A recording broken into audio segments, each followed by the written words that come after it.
Assalamualaikum warahmatullahi wabarakatuh.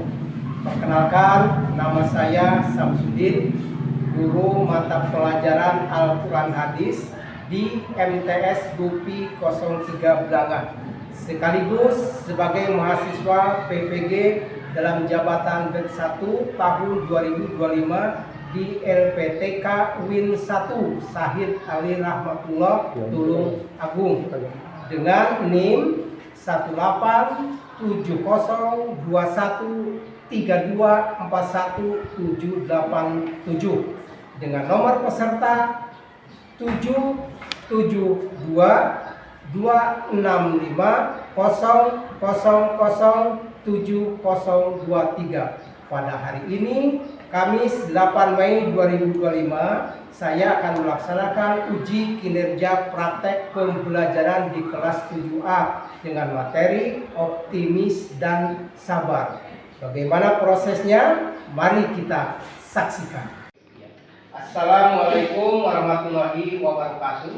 Waalaikumsalam warahmatullahi wabarakatuh. Alhamdulillah, anak-anakku sekalian, pada pagi hari ini kita dapat berjumpa kembali dalam pelajaran Quran Hadis. Sebelum pelajaran ini dimulai, terlebih dahulu silakan ketua kelas untuk memimpin doa. Siap, berdoa mulai.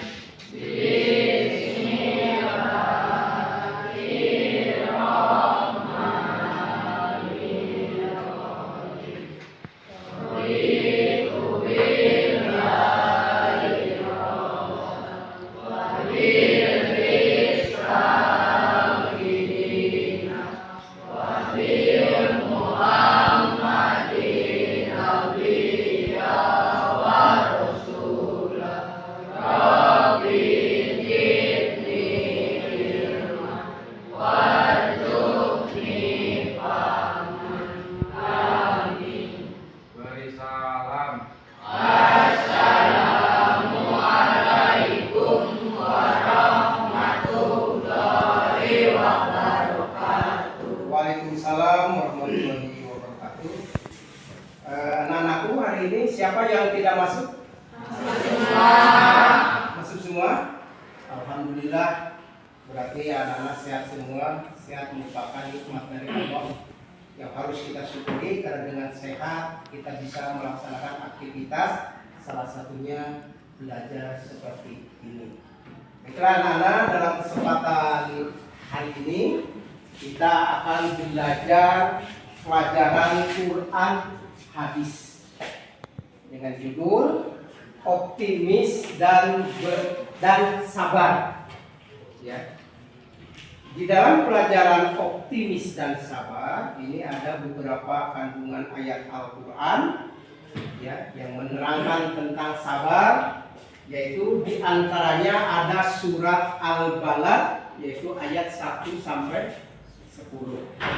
Juga sabar ini dijelaskan juga di dalam surat Al-Jum'ah ayat 53 dan juga surat Al-Baqarah ayat 153.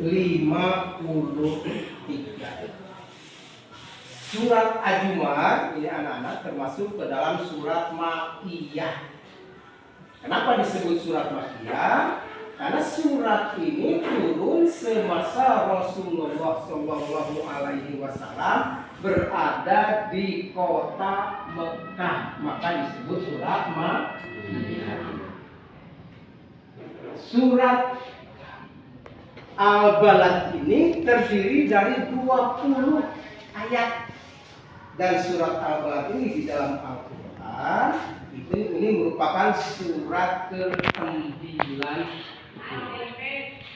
Kita fokus ke pelajaran hari ini bahwa kita akan membahas tentang optimis dan sabar. Kenapa kita hidup harus optimis? Kenapa kita hidup harus sabar? Kalau hidup kita tidak optimis, kita akan melangkah melakukan sesuatu pasti bingung, ragu, betul? Apalagi kita melakukan pekerjaan pasti tidak lancar. tidak mudah, banyak tantangan, banyak hambatan. Maka dalam mengerjakan segala aktivitas kita harus sabar. Harus apa? Harus sabar. Juga optimis. Anak-anak, ada yang tahu apa itu optimis? Angkat tangan bisa? Ya, apa nih? Optimis adalah sikap percaya diri.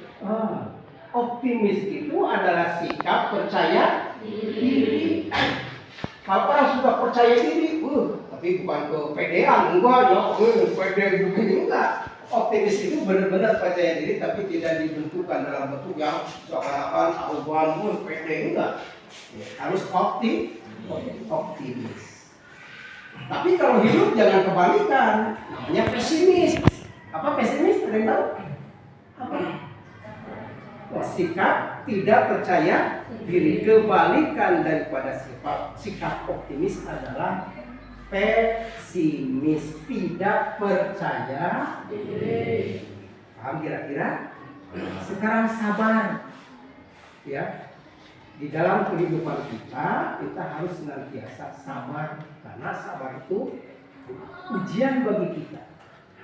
Kalau kita mampu melaksanakan ujian dengan sabar, maka Allah akan senantiasa bersama orang-orang sabar.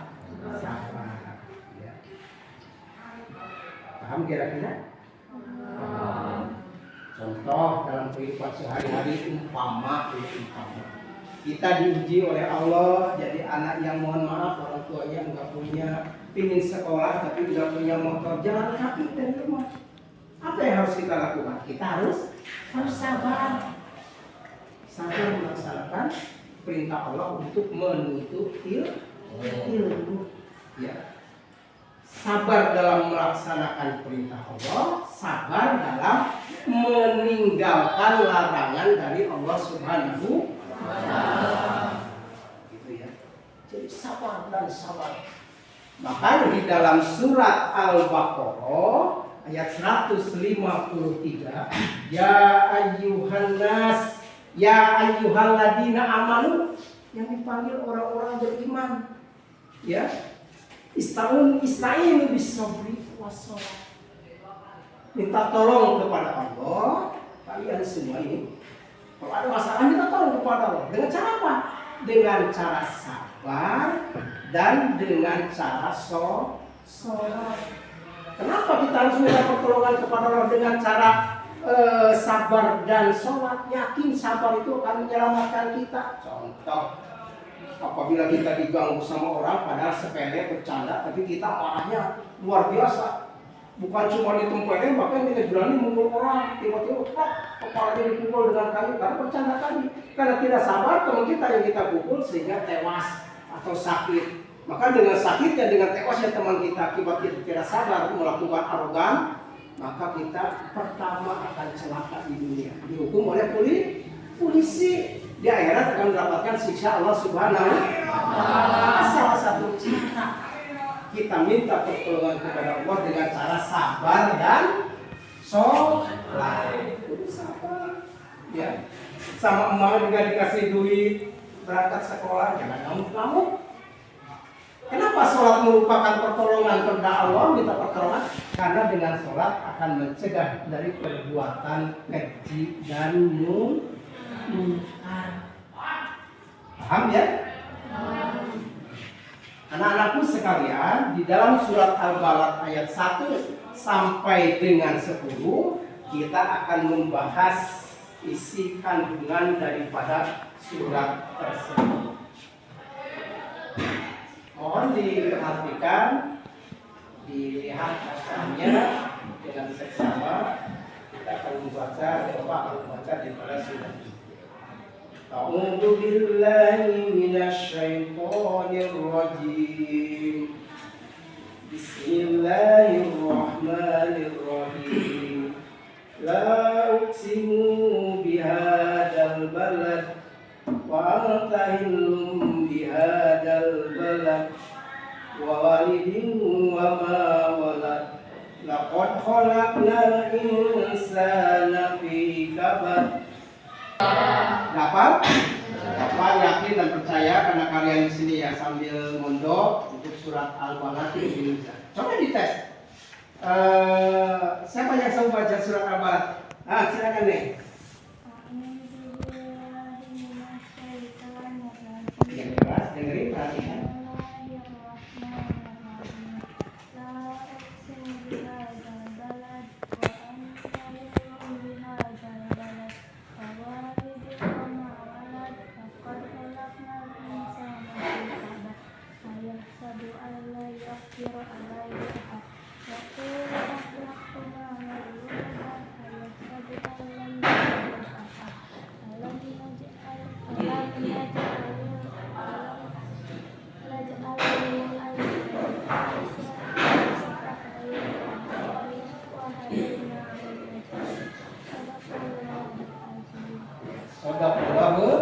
Yang suaranya agak keras. Bisa baca surat Al-Balad? Oh, lagi dapat ya. Boleh, lagi dapat. Coba yang belakang nggak kedengar tadi lah. Coba nih. Yang keras suaranya nggak kedengar.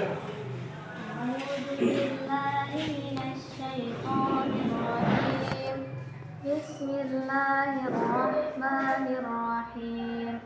La uqsimu bihadzal balad wa anta hillum bihadzal balad wa walidin wa ma walad laqad khalaqnal insana fi kabad ayahsabu an lan yaqdira alayhi ahad yaqulu ahlaktu malan lubada ayahsabu an lam yarahu ahad alam naj'al lahu aynayn wa lisanan wa shafatayn wa hadainahu najdayn. Shadaqallahul azim. Shadaqallahul azim. Baik, kita akan artikan daripada surat ini. Arti dari surat Al-Balad yang pertama, Allah, aku kata Allah, benar-benar bersumpah dengan kota Mekah. Maka surat Al-Balad ini diartikan sebagai sebuah negeri. Yang kedua, dan kamu Muhammad kata Allah bertempat di kota Mekah ini, dan demi bapak dan anak-anaknya. Ayat yang keempat, sesungguhnya kami telah menciptakan manusia berada dalam susah payah. Nah ini Allah menciptakan manusia dalam keadaan susah dan payah. Karena manusia diciptakan di muka bumi sebagai khalifah. Kita ingin punya duit harus kerja dulu. Tidak cukup dengan berdoa, gubrak uang sekarung turun, enggak. Kita butuh makan, mencari beras, menjadi lain-lain, kita harus kerja. Apa yang kita gapai, apa yang kita cita-citakan itu tidak semata-mata begitu turun ke kita, tapi harus ada usaha. Maka Allah menciptakan manusia dalam keadaan susah dan ripuh. Bahasa kitanya susah dan payah. Kenapa? Karena kita selaku manusia diciptakan oleh Allah untuk berusaha. Untuk berusaha, berdoa dan tawakal. Berusaha, kita bagaimana secara usaha kita untuk menggapai apa yang kita inginkan. Kalau kita tidak terlepas apa yang kita usahakan harus disertai dengan doa. Setelah berdoa baru kita tawakal kepada Allah. Apakah apa yang kita inginkan ini sesuai dengan keinginan kita atau tidak? Umpama apa yang kita minta ternyata apa kita lain. Kita minta kesana selamat, tiba-tiba di perjalanan mendapatkan musibah. Nah, kalau apa yang kita inginkan tidak sesuai dengan apa yang menjadi sudah ketentuan Allah, maka kita harus sabar. Dulu pernah ada cerita, mau dengerin? Tentang sabar. Seorang kakek-kakek duduk di pinggir jalan di tengah hutan. Lalu dia di dalam tubuhnya penuh dengan penyakit. Buduk, budik, korengan, diabetes, rematik, matanya buta, tidak melihat.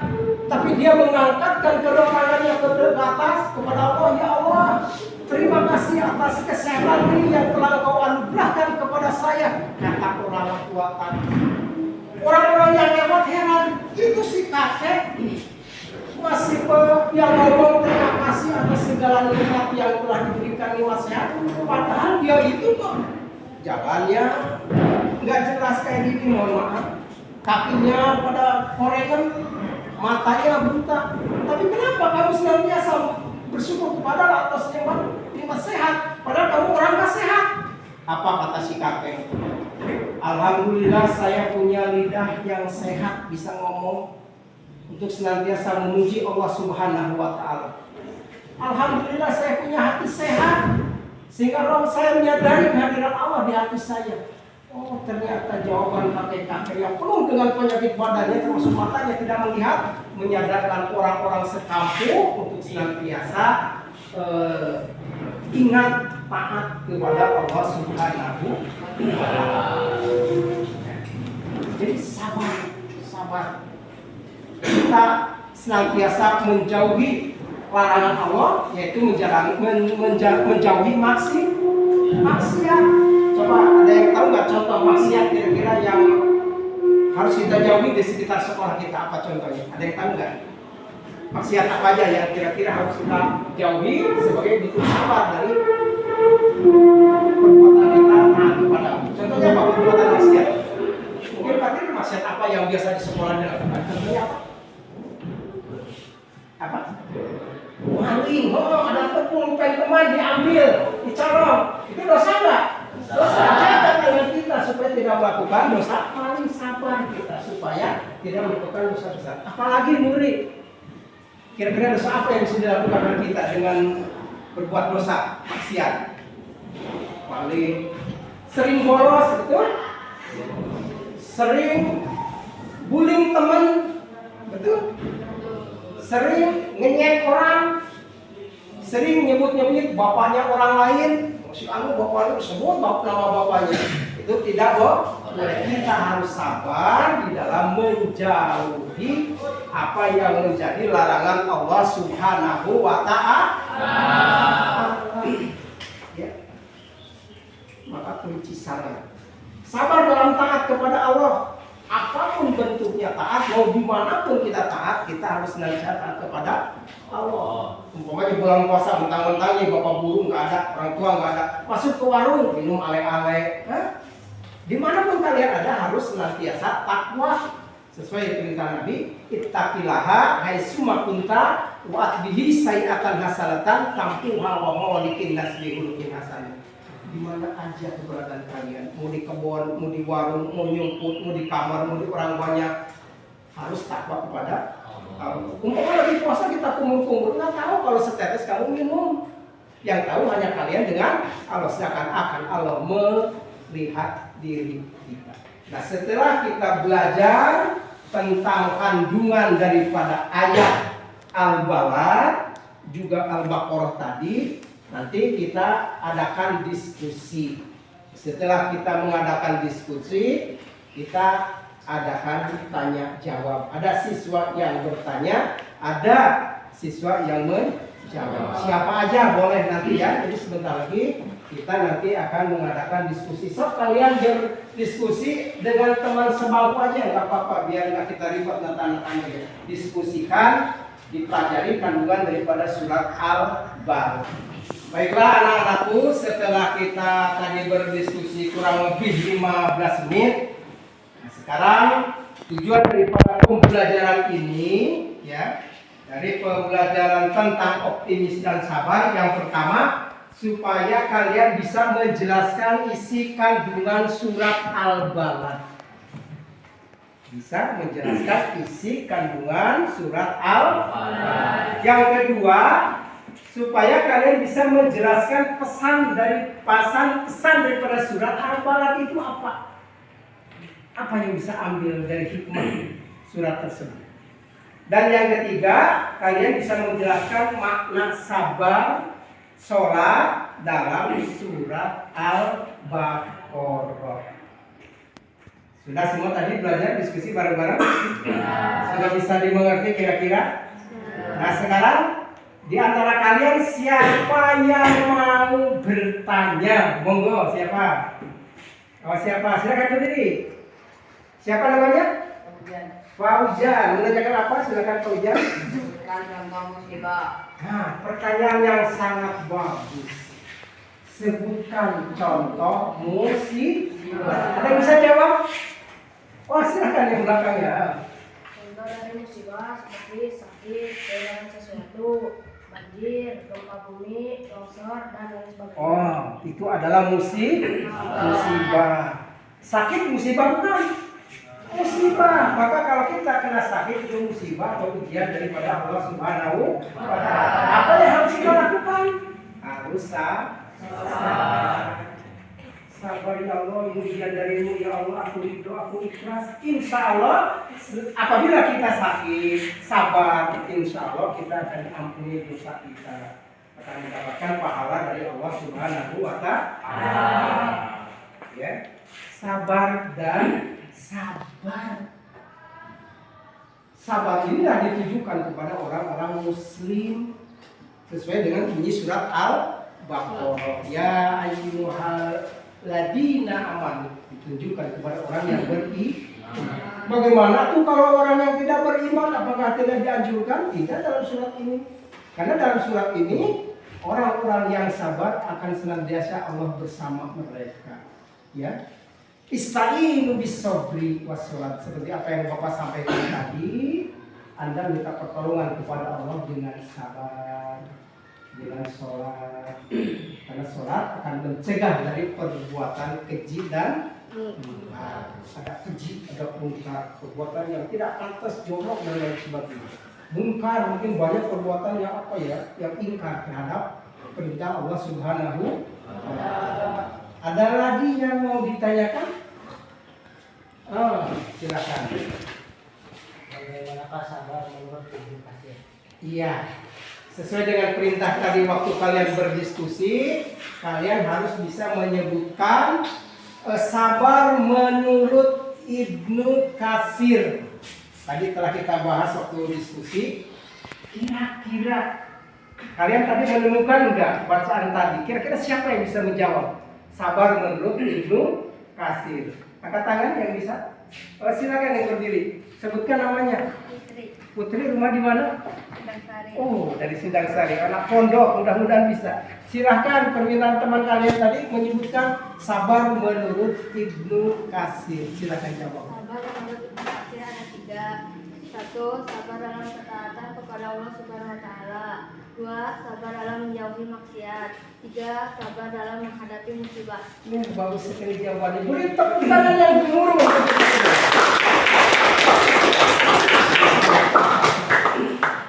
Jawaban yang sangat bagus. Ini mudah-mudahan dapat memahami kalian di dalam mengartikan sabar. Teman kalian tadi menjawab bahwa sabar menurut Ibnu Katsir. Jangan gantung. 1. Sabar dalam ketaatan kepada Allah Subhanahu wa Ta'ala. Apa yang diperintahkan oleh Allah, maka kita sabar untuk melaksanakannya. Taat, sabar dalam melaksanakan taat. Diperintah sholat. Kalau kalian waktu sekolah digiring oleh bapak ibu guru untuk melaksanakan sholat zuhur berjamaah, berangkat, jangan ngumpet ke sini, ngumpet ke sana, jangan lari ke WC, ngumpet di warung. Itu tidak sabar dalam melaksanakan taat kepada Allah Subhanahu wa Ta'ala. Dan begini, umpama kalian diperintah orang tua, kalian sedang asik-asiknya main game, main HP, sedangkan orang tua butuh kalian, tapi kalian asik banget. Kira-kira milih main game apa milih taat pada orang tua? Milih main game atau milih taat? Milih taat kepada orang tua. Ini bukti daripada kita taat kepada Allah Subhanahu wa Ta'ala. Jadi kalau anak soleh adalah anak yang senantiasa membahagiakan orang tua, senantiasa mendoakan orang tua. Jawaban yang tadi menurut Ibnu Katsir bahwa sabar dalam menjauhi maksiat. Masya Allah. Setan menipu kita dengan berbagai macam kesenangan.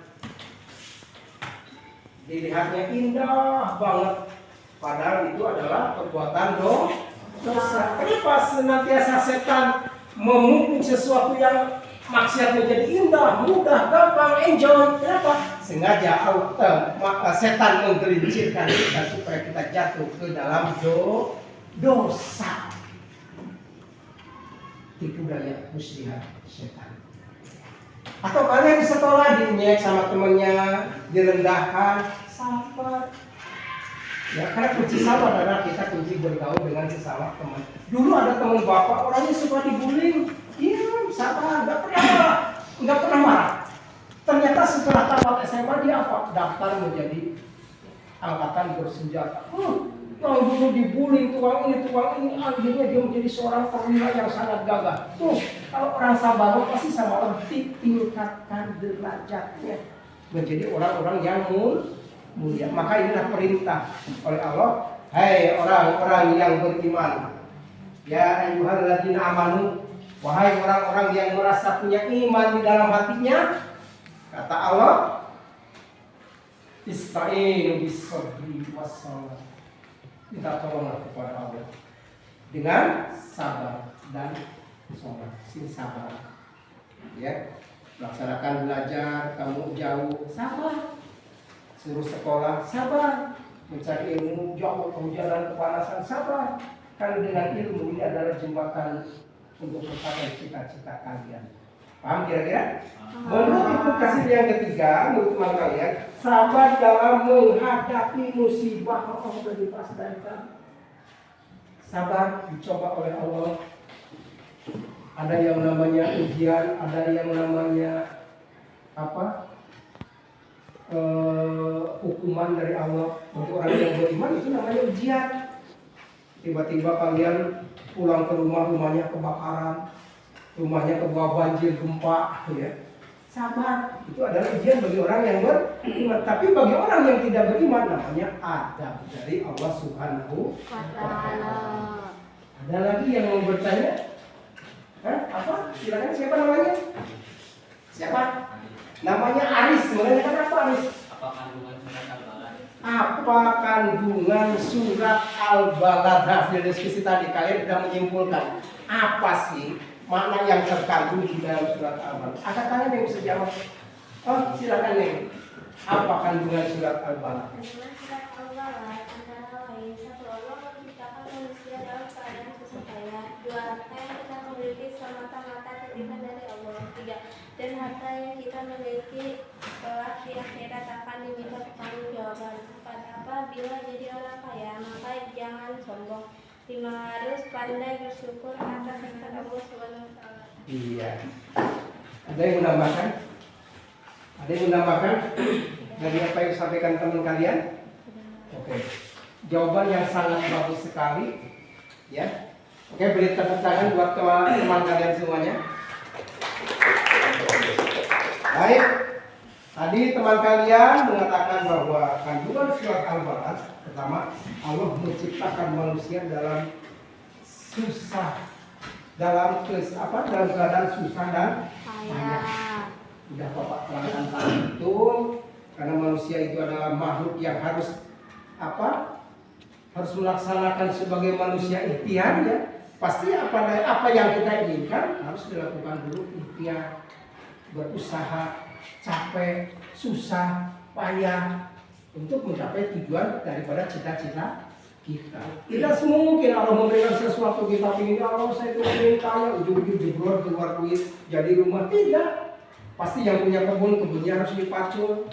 Kalian ingin sekolah, bapaknya harus kerja keras, cari duit, nyawa, nanam jagung. Untuk apa? Untuk biaya anak-anaknya. Susah, capek, demi tercapainya cita-cita anak-anaknya, terutama kalian. Kedua, kandungannya harta yang kita miliki itu semata-mata titipan Allah Subhanahu wa Ta'ala. Ya Allah, banyak orang yang bangga dengan hartanya, tiba-tiba Allah ngambil dengan cara Allah sendiri. Di rumah ada emas, di rumah ada mobil, di rumah ada duit, banyak harta yang lain, tiba-tiba Allah mengutus api untuk membakar rumah. Wah, terbakar, habis semua hartanya. Kenapa? Allah telah mengambil hartanya. Karena harta yang kita miliki adalah titipan Allah. Anak-anakku sekalian, kalau harta ditanyakannya dua nanti sama Allah di akhirat. Hai, pulang. Hartamu dari mana dan dipakai apa? Kalau kita tidak bisa menggunakan harta kita untuk di jalan Allah, pasti kita banyak diminta pertanggungjawaban oleh Allah Subhanahu wa Ta'ala. Punya mobil gunakan untuk pergi ngaji, untuk pergi waktu majlis taklim. Kalian punya suara bagus ya untuk ngomongin waktu, mentang-mentang suaranya yang enggak. Gunakan untuk membaca Al-Qur'an. Ya, kalian punya harta silakan sumbang teman-teman kalian yang mau sekolah boro-boro buat jajan, beli pulpen aja nggak ada. Karena kita merasa harta itu sudah ditimbang, kalau berbagi dengan teman. Aku mau punya pulpen, melihat tuh gak ada duitnya, ya kan beli, kasih beli. Itu adalah berbagi dengan teman-teman. Teman kalian sakit, aduh sakit terus. Kenapa? Tadi kesalahan, sampai di kerok udah kita beli es di sana, beli makanan dulu. Beli teh manis dulu. Nah, bagi orang-orang yang diberikan kelebihan harta oleh Allah, apabila ada teman kalian yang membutuhkan, saling membantu. Jangan digaring, diejek, dihina. Sepatu aja jebol. Tapi kadang-kadang kita mah suka tarogan bahasa Sundanya. Udah enggak punya, miskin, tapi gayanya serangit. Padahal gaya kayak orang kaya, frontal pendek, minjem motor, kebut, ceger, tabrakan. Nah, maka hati-hati ya, jangan sampai kita merugikan orang lain akibat sombong tadi. Paham ya? Kita umpamanya diberi apa aja oleh Allah berupa harta, jangan sombong. Itu adalah titipan bagi Allah Subhanahu wa Ta'ala. Ada lagi yang lain? Ada lagi yang lain? Terakhir. Apa dampak dari seseorang yang tidak sabar menghadapi masalah? Apa dampak dari seseorang yang tidak sabar? Ada dampaknya nggak? Apa kira-kira? Ada bisa jawab? Asal apa? Satu, orang menjadi pemarah. Orang menjadi pemarah. Terus? Dua, dijauhi teman. Dijauhi teman. Tiga, suka menyalahkan orang. Suka menyalahkan orang, benar. Empat, akan mendapatkan siksa di akhirat. Tepuk tangan yang gemuruh. Jadi biar kalian tidak dijauhi teman, jangan menjadi pemarah, harus sabar. Demikianlah anak-anakku pertemuan di pagi hari ini. Mudah-mudahan apa yang kita pelajari, apa yang saya sampaikan menjadi ilmu yang manfaat dan barokah. Allahumma amin. Marilah acara pada pagi hari ini kita akhiri dengan bersama-sama mengucapkan hamdalah.